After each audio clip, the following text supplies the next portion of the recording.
and welcome to Game Buzz, the weekly podcast from dealspone.com, where we dive feet first into the hottest news topics from the past 7 days. I'm Matt Gardner. I'm joined once again by Carl Phillips. Hello. And by Jonathan Lester. Oh. In jokes. Fun for all the three of us. It's been a long week. It has been. What was that? It has been a long week. There's been a fair bit of stuff happening. And the first thing we're going to dive into today, I think, is the Xbox One price cut. We've had a bit of, it's dropped down under £400 here in the UK. And it's getting bundled with Titanfall. And there have been a load of mixed reactions to this. Like, loads of people going, yes, fucking yes, because now it's on a level with the PS4. And you get Connect bundled in there as well. But there have also been flip sides to that. There have been some people just kind of grumbling and going, what about us early adopters? And John, you're an early adopter. I am, yes. How do you feel about this news? Pretty zen, to be honest. I mean, I understand why people are pissed off about this. It's always annoying to buy something and then see it discounted and see Johnny come lately just stroll in, save a bunch of money, and get given a free game. While you sit there out in the cold, sort of face pressed up against the window. You got a free game, though. By the fire, like... You did get a free game. Yeah. You got FIFA. FIFA, woo. But the fact is, this is how consumer electronics works. Yeah. No matter what it is, like whether it's a tablet or whether it's a new disc format like Blu-ray or whether it's a television or whatever, if you pay at launch, you get to play with it first for a few months. Or if you wait and you don't want to get on it at launch, then you'll make a saving on it. That's how it works. It's at the end of the day, I can understand why people are annoyed, but it's par for the course. You knew the risks, guys. Do you think Microsoft could do something though to sort of, I don't know, just a little something like a little Yeah, bit of definitely. credit, I think they'd be mad not to give everyone maybe like Titanfall. I'd love it if they did that. They're not going to do that. I mean, they could do that. I mean, I'd be happy if they did that. But what they could do is give out, say, £10 worth of Xbox Live credit that perhaps expires by the end of the year. Because what that would do is we could put that towards Titanfall, or we could put that towards any other games on the store. And that gets people on the store, that gets people looking at the content. We feel like we've got something back as well. It kind of makes sense, and it wouldn't really cost Microsoft very much, really, in terms of actual real money. No. Now, I'm going to do a little bit of an experiment here for science, and this is going to be very scientific. It's going to be expertly balanced. Carl, you are representing the UK people. Hello. The people of Britain. Hello. The people of Britain who don't have a next-gen console. Well, I need to think like a British person. Ooh, cup of tea. Ooh, exactly. biscuits. Put yourself in the moment. Okay. You're a British person going, there. It's the new year. I might want a next-gen console, perhaps, perchance, maybe. Yes. Okay. And now you've seen that Microsoft have gone, ha-ha, we've cut the price on the Xbox One and bundled it with Titanfall. Ooh. Does that float your boat? It's a very tasty opportunity, I feel. It's more tempting than it was. And in fairness, compared to its competitor in the PS4, I would be most likely to get one if I was to buy a next-gen console. Yeah. Interesting. Can you elaborate on that? Why now? Well, I mean, this is the thing. We've played Titanfall. I think that's perhaps the most important aspect of all of this. And it's, as we keep on saying, it's fun on a mech-sized bun. And, well, it plays really well. John has told us about how well it plays with the controller and how naturally it fits with the Xbox as well. And I don't really give a damn much about resolution, so that's not an issue. And the thing is, the Xbox One at the moment, and we've said this several times, has got several good games on it already. Whereas with the PS4, it is very much the long game, pretty much. You know, we're still waiting for the big hitters to really get shown and to emerge. And so, if you were to ask me, right, here's £400, pick a console right now, or we set the bundle of money on fire, I would get the Xbox One. Clearly. I think Microsoft have actually they've done this. They've planned this out quite well. Given how last year their planning was kind of shot to shit. Yeah. I think they've planned they've constructed this sort of early part of 2014 very well. You had the beta that ended up getting open up to all. You now have this price cut, and you compare it to what Nintendo did or didn't do with arguably what should have been their flagship game at the end of last year, Super Mario 3D World. Yeah. Microsoft here have gone, right, bundle, yes, price cut, attractive for new customers, get in on this. This is the only game you're going to want to play this time of the year. Absolutely, and they're absolutely right. Yeah. It's kind of for it. I mean, admittingly, I don't know whether I will get it on. Well, we'll get an Xbox One with Titanfall bundle because I could always just get the PC version and just play it on the PC. But £25. Yeah, but I mean, like I say, if I was to be told spend the money right now, buy a console, that out of the two, I'd totally get that Titanfall bundle. Absolutely. It's interesting you mentioned there, and this is something we've kind of touched on a little bit before, the fact that actually now the onus is on Sony to get people excited about the PlayStation 4 again, almost. Yeah. Because there's a lot of unanswered hype.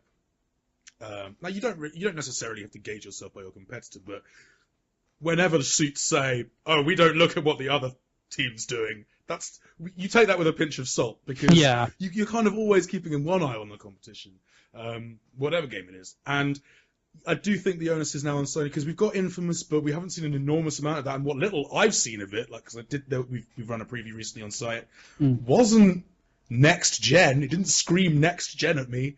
The Order is still piquing curiosity, but again, very very few details on the ground about that game. Yeah, absolutely. And I want to see, because obviously we want both teams to win. We want everyone to win. We want our gamers to win. And I'd love to see Sony kind of give us something to get excited about as well. But this is I think this is a great move from Microsoft. It's nice to see them compete. Yeah. It's nice because so often throughout this last year we've seen them sort of sit back and try and tell gamers what they want. Yeah. Say, look, this costs £429. You want online DRM. You want always online restrictions. You want this stuff. This stuff is great. Obviously you do. Come and buy it right now. And a lot of gamers said, wait, why shouldn't we just buy the cheaper, more powerful machine? And Microsoft's answer to that was, well, I mean, Dead Rising is pretty cool, which it is. But at least they're finally entering the race. And for me, the price cut had to happen. £429 was outrageous. Yeah. £399, that's under that £400 bracket. It's just a more palatable sum. They had to cut this price down sooner or later.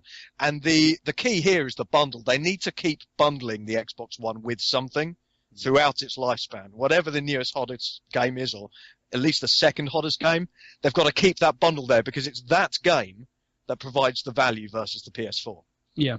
Because, the PS4 is £340, but then when you buy a game with it, it's the same price as an Xbox One, except you also get the Kinect sensor with the Xbox One. Yeah. So suddenly that game makes Kinect and the extra price a non-issue. So if they keep doing that over these next few months and years, it's the only way you can compete with a cheaper, more powerful machine. You've got to make your own console cheaper and you've got to try and sell it on the games. There's another little thing that's been coming out this week as well. A little announcement from Microsoft regarding Twitch, because obviously the Xbox One didn't launch with Twitch integration, and it's something that the PS4's had in a slightly limited fashion, because you can't join a broadcaster's party. But that's been there from the beginning. Microsoft, Yusuf Mehdi came out and said, we've taken our time. They are going to be offering it in full fat version, so you will be able to join a broadcaster's party. You will be able to have that sort of full service integration there on your Xbox One, and that's arriving just in time for Titanfall on March 11th. And I think, because we talk about it a lot, I mean, we haven't gotten into it ourselves, like on a personal level, greatly to an enormous extent, but Twitch is massive. Yeah. It's enormous, and that can only help the Xbox One, and it's going to be brilliant. It's going to be brilliant for Titanfall, especially if EA and Microsoft can leverage that game in towards an esports market, maybe, because we mentioned the fact that it kind of had MOBA-ish stylings at times. That could be very, very exciting. And indeed. it works. It could potentially work well for an esport, because when it comes right down to it, a lot of us, like, a key thing that a sport's got to offer is it's got to be kind of aspirational. We got to feel like perhaps if we tried really, really hard, we could do it. That's the thing about a really great sport. I don't know, anything from football to basketball to even something like poker. There's that little part of your brain that thinks, I could maybe do it. Yeah. Yeah. You know what I mean? And there's a lot of, when you see a lot of games out there, they're unbelievably hardcore, which makes them fantastic fun to watch. But on the other hand, you always think, I don't know if I really got the time. Titanfall's so accessible that you can watch a bit of it, then get online, start streaming yourself, have a go yourself. I think it could work. I think it could work really well, depending on what the full range of game types is. Yeah. And I didn't play around with the spectator cam a lot either, but if they really push the boat out in a really cool spectating mode, or even a sort of client view mode, that could be really awesome. Personally, myself, here's the thing: I like Twitch, but on the other hand, I would much rather always play a game myself than watch something on Twitch. But then again, I've got an Xbox One. I'm going to start broadcasting like crazy just to check it out. It'd be rude not to, so I'll give you some details on that, and we'll see if my terrible internet can. Titanfall goes live. Spoiler alert: it won't. But yeah, it's a really cool looking Twitch app. I mean, you got live sort of follower numbers right there. You've got full screen streaming. It looks really great, and it's going to be followed. Well, in fact, it's going to be delivered with a proper overhaul of the party and friends system, with a recent player list. That really pissed me off when the Xbox One launched. That's getting fixed. And finally, Microsoft has looked at the UK and gone, oh, right, actually, maybe we should do some stuff for them, being as they're one of our most important audiences still. And they're fixing the TV output in a matter of weeks. Yay! Finally. So finally, you won't have to plug your 50 hertz television output into your Xbox One, which will convert it to 60 hertz, insert a bunch of random extra juddering frames, and then pump it out to your television. Hooray! Hooray! Success! So well done. That's just, God, it took you long enough. Nice one, Microsoft. Yeah. Well done. You've had a good week. Let's move on to Nintendo. Because remember when Iwata made his kind of like statement to investors a week or two ago, and one of the things that he mentioned in that report was the possibility of moving into the mobile space. And a little something's come out this week, a little letter from a Nintendo shareholder, and it's sort of had people a little bit worried. Like the idea of paying, well, I think the direct quote is, imagine paying 99 cents just to get Mario to jump higher. Yeah, that's my sort of editorialized title one, but that's pretty much it. He said, well, actually, this Nintendo shareholder, an American hedge fund manager, Seth Fischer, wrote an open letter to Nintendo, and he said pretty much two things. One of which makes perfect sense, the other of which is horrendous. Like, the first thing he said was, maybe Nintendo should start developing games for smartphones and tablets. That's actually a good idea. Yeah. Yep. I'm not saying they should put their back catalogue on there, because they shouldn't, because I have a recurring nightmare where I'm forced to play the original Super Mario with a virtual joypad. No. Like a virtual, a Moga controller. Yeah, I mean, that'll work, but you shouldn't have to really buy an extra controller. But Nintendo's perfectly placed. Nintendo are great at finding a niche and then designing games specifically for it. All of the best games are designed specifically for the platform, whether it's the GameCube or the original Wii or whatever. Agreed. So there's no reason why their developers couldn't get an iPad and say, how can we use this cool capacitive touchscreen to our advantage? How can we design games around that? They could easily do that. For the record, and make a whole bunch of money, and could go back into, they can funnel that straight back into the Wii U and the 3DS. They could do WarioWare. It wouldn't be in 3D, but you could do Face Raiders on a phone. You could, even better, stick an iPad in the middle of the table, touch WarioWare. Yes. Many games where you all touch, all weird touching going on. That'd be all. Well, I could have phrased that better. But bit of weird touching, Just get drunk. It'll be fine. No touching, but They could easily do that. Yeah. That's a good idea. For the record, Seth Fischer, that's a great idea.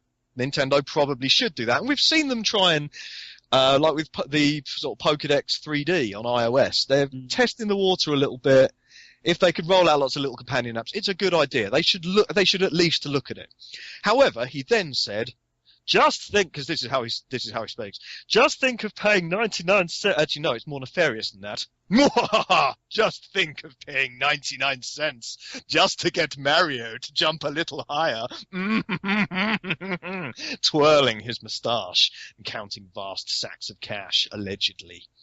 And that's a real problem, because, okay, first of all, I mean, obviously, that's the most disgusting. That's like the worst kind of free-to-play business model out there. We hate that whenever we see that. That's pay to win. That's paying for features that should be included. That's paying to avoid inconvenience.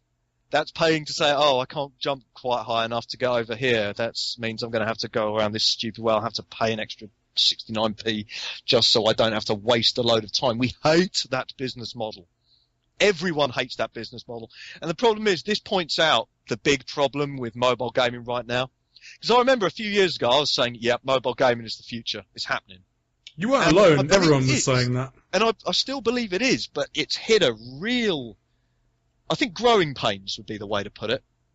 And it's hit this, for me, I really feel like it's stagnated over this last year, maybe 2 years, where the good stuff, the stuff that's been perfectly designed specifically for phones and tablets and pushing the boundaries with innovative ideas, is getting just buried by this deluge of crap, whether or not it's clones or whether, because when you're developing for phones, it's always easier just to say, hey, let's just copy that, rather than pushing the boundary. Clones or shonky, terrible software or horrible, crappy social games with 69.99 IAPs, and even malicious virus-ridden malware Trojan horses.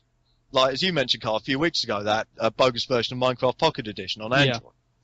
Yeah. For me, mobile, I don't know about you guys, but I found my mobile gaming, it shot up.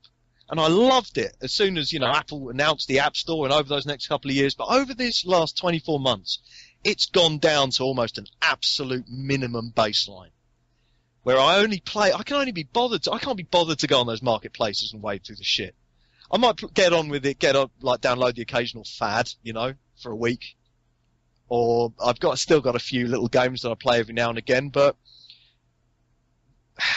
the point is that mobile gaming is stagnating and is kind of showing that actually Iwata maybe is right to stick to his guns rather than trying to enter this sort of quagmire of bullshit. Why not, in fact, use it to your advantage? Stay away from it and say, you don't have to deal with all that, you hardcore gamers who understandably and naturally aren't hugely, don't really trust this ecosystem. You can buy a 2DS for 69 quid and you can play Fire Emblem on it and Super Mario 3D Land on it and like the new Super Mario RPG on it. And you can play loads of amazing games on it, all of which are guaranteed to work and enjoy, and you won't have to keep reaching into your credit card every few seconds. Also Bravely Default. There is that. The flip side, though, is that actually Nintendo could save mobile gaming. Maybe. I mean, if they go in there with the same kind of approach and ethic that they have done for the past decade, that have stood them in good stead with a fan base that's resolutely loyal, you know what? They could come in and save the mobile gaming space and just show people, like, you know what? We're never going to be the developers that make games like fucking Dungeon Keeper. Like, we're never going to do that. Get some goodwill back into the mobile space through, well, Mario. Because this is the thing. Iwata said in that sort of meeting a few weeks back, he said all bets are off. My developers, they've been given the green light to kind of do and use whatever they want. And that's we don't even know what that's going to mean. It could mean anything. And I really hope it does, because if Nintendo can sort of like lift the lid on their creative departments and just, as you say, tailor some really awesome experiences specific to these platforms. Yeah, new stuff. Do what they excited. do so well with the 3DS and the DS, and make games that are just really great games, really great mobile games, not really great ports or really mediocre ports. Yeah, new shit. That's what we need. Mm-hmm. So yeah, please don't force microtransactions into Mario, Nintendo. But please do take it seriously and explore it with new IPs potentially, and that'd be great. New experiences. That'd be fantastic. Right, let's move on now to Sony. We've done Microsoft, we've done Nintendo. This is a bit of sad news. News came out this week that Sony Santa Monica have canned the brand spanking new IP they've been working on since God of War 3. Yeah, I mean, new is a relative term because it's a new project for them, but they put 4 years of work into it. At least 4 years of pre-production. They've had a full team working on it. Apparently they were just let go without any warning. And, well, that's pretty much it. We don't really know what the project is. We can surmise a few things, but it seems bizarre because Sony Santa Monica are one of Sony's biggest studios who need to be developing big, new, sexy, exciting things for the PS4. So it's kind of disheartening to hear that a project they've been working on for years, presumably for a next gen platform, is now no longer happening. Yeah, disheartening is definitely the word, and I think it's quite interesting. Jonathan Blow came out and sort of waded in on this, and he made a very, very good point, which was like he tweeted out, game publishers like to talk about how new IPs are scary and risky and usually not worth it. But this is clearly poor thinking because every single mega blockbuster franchise that Mr. Business Suit Guy would rather put the money towards, there's a bit of an inference, was once a new IP. And that's the thing, we're into this new generation of games consoles. We should be getting new IPs alongside returning old ones. But we need some new shit to get excited about. I mean, you look at the hype for Titanfall, a lot of that is because it's new. A developer's been let loose from an old, crusty, decaying IP. Well, it's Call of Duty. And now they're on something awesome and new that they can put their hearts and souls into, and it's, oh my god, it's so fresh for you, and it's new, and new shit's exciting. Yeah, especially when we suspect that it was in fact a sci-fi IP that was penned in a collaboration with the screenwriter of Battlestar Galactica. For frack's sake, Sony! For frack's sake! Like, if you want a really well-written sci-fi game, my god, go to the Battlestar Galactica guys. But maybe stop it like 2/3 of the way through before the really weird stuff starts happening. Carl, would you prefer new Battlestar Galactica scribe-penned sci-fi from Sony Santa Monica, or would you prefer God of War, whatever number we're God of War in space? I would prefer a game that's good. I think there's actually a point that nobody has actually brought up. Have we considered the fact that what they were working on just wasn't very good? Yeah, there was that. And it was cancelled. Because the thing is, I mean, we've seen it. Sony have taken risks with much smaller ideas, and they've gone on to do really, really well. We don't know anything about this project, other than the fact that, like you say, the guy from Battlestar Galactica, one of the scribes, is getting involved with it. But what if the base mechanics were bad? After 4 years, they were stuck in a rut. I mean, you look at Insomniac with the whole girl with a stick project that they did, and they had such wonderful ideas, and then they realised it just wasn't working, and that was a few years in the making, and they scrapped it. So have we considered that that's possibly the case? Sony probably just turned around and went, "This isn't working. Yeah, we're shutting it down." But you'd have expected more of the developers, or at least the producers, to come out and say, well, maybe it wasn't working so well. Although then again, they've been working on it, but then again, if you work on it for 4 years and you're about to start desperately looking for a new gig on LinkedIn or something, exactly, chances are you're not going to say, well, yeah, I mean, I was working on a really crap game. I mean, I'm not saying that that's... Yeah, I'm not saying that is the case. Anything's possible. But, yeah. Anything's possible. I mean, yeah, it is. It's like you guys have just pointed out. You know, it's always good to see people making new stuff because new stuff's cool. And yeah, it's disappointing that there could have been a potentially good thing. But the thing is, we don't know whether it was a good thing, and we probably won't know now for quite some time because of the way that these sort of things kind of like transpire. So yeah, it's sad that these people have lost their jobs at Santa Monica, and hopefully they'll find work again. But yeah, I think there's just too little information right now. It's quite interesting as well. Like after 4 years of development, there is so little information on the game. Yeah. Which again possibly speaks to your point about Sony can't have felt confident even releasing like a tidbit of information or a little trailer, because after 4 years you expect, I don't know, a little teaser maybe at E3 or something like that. So we really didn't have anything to go on. I mean, it's not exactly like Prey 2 where we wept. Prey. We wept for you. Prey 2. Well, it could have. You see, the thing is, it could have become that. Maybe they cancelled it at this stage because it could have become the new Prey 2, because apparently it was set for a reveal at this year's E3. So maybe they realised that actually, if there were major questions surrounding the quality of the development, and maybe it's scheduling, it's timetabling, maybe pulling the plug before it was revealed rather than turning it into nebulous vaporware, like turning it into freaking Agent or The Last Guardian might be the best thing to do. God knows the PS4 has enough vaporware right now. But, arguably they don't need another one. So yeah. All the best to the developers that did lose their jobs at Santa Monica. We wish you well for the future, but yeah, I think jury's out. Although please just don't churn out another God of War. I'd quite like to see that series take a break. Turn out a really good one. Yeah. Set in Egypt. Or Norway. Egypt. Yes, let's go to North. Cairo. Oh, that's a YouTube. Maybe, but I think Something that game's mechanics needs shaking up, because I mean, it's just I'm not. Mate, needs more quick time events, man. No, he's far fewer quick time events. Just make God of War The Witcher in Egypt. That'd work. That'd be pretty cool. That would be pretty cool. Yeah. That'd be pretty awesome. Right, let's get into winners and losers of the week. Well, we always like to do this at the end of each Game Buzz. Loser of the week this week. Any shouts for loser of the week this week? Oh, definitely. Dead Rising 3 season pass holders. Oh my days! Oh dear. Like we've said this before. We'll say it again.